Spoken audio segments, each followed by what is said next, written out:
Salut à tous et bienvenue à vous dans cette mini vidéo. Donc l'idée ici ça va être de vous montrer comment installer un sous-système Linux sur sa machine qui tourne sur Windows. Donc cette vidéo s'adresse uniquement aux utilisateurs de Windows qui désiraient avoir un terminal basé sur Ubuntu. Voilà, puisque c'est deux shells différents. Moi perso je suis plus à l'aise sur tous les terminaux qui sont basés sur Linux.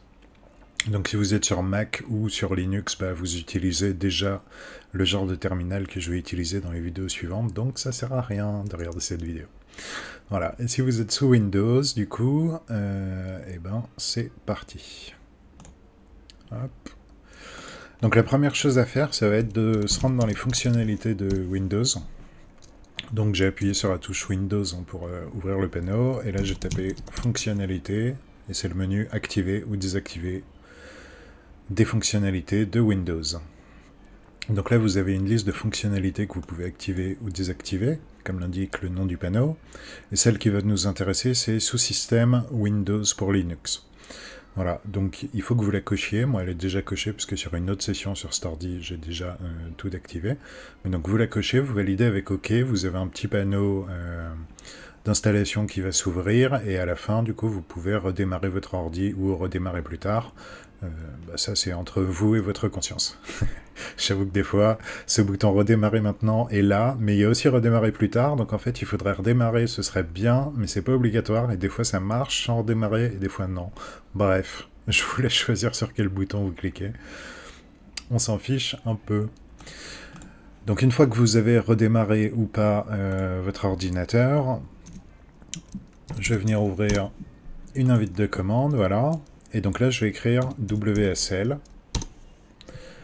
Donc ça me montre que WSL a bien été installé. En revanche, on me dit qu'il n'y a aucun sous-système Linux d'installé.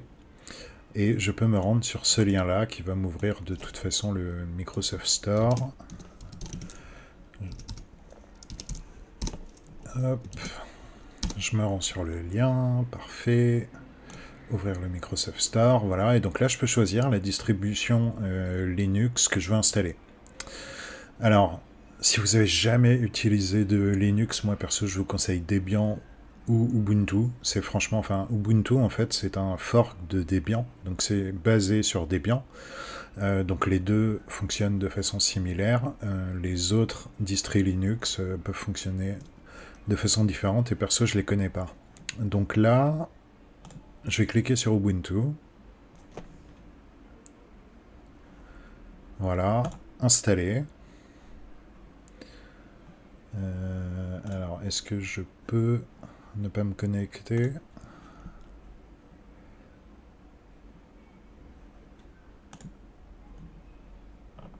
Non, on ne peut pas. Donc je vais me connecter. Je me souviens plus forcément de mes logins, mais c'est pas grave. Hop.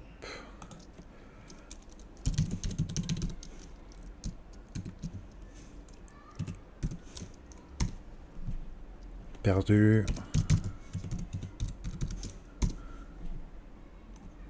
Gagné. Formidable.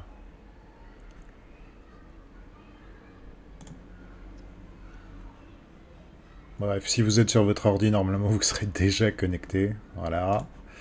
Installé. Ce produit est installé puisque, je l'avais installé sur mon autre session. Lancé. Et donc là, normalement, vous allez avoir une invite de commande qui s'ouvre.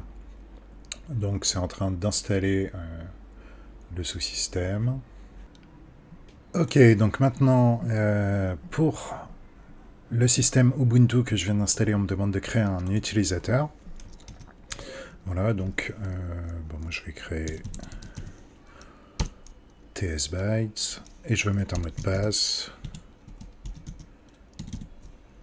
Alors c'est normal que quand vous tapiez,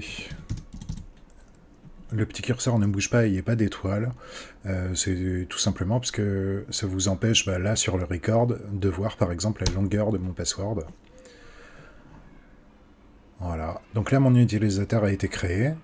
Mon sous-système Linux fonctionne. Si je tape ls pour vérifier, je vais me rendre dans un autre répertoire, voilà. Donc je fais cd pour change directory, espace slash, comme ça je vais à la racine de mon système Linux, et j'ai écrit ls, ça permet de lister le contenu du dossier dans lequel je suis actuellement.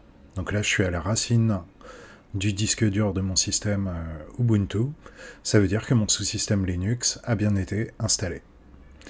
Donc je vous donne rendez-vous dans la prochaine vidéo où on va voir comment personnaliser un petit peu ce sous-système de façon à être plus efficace. A plus!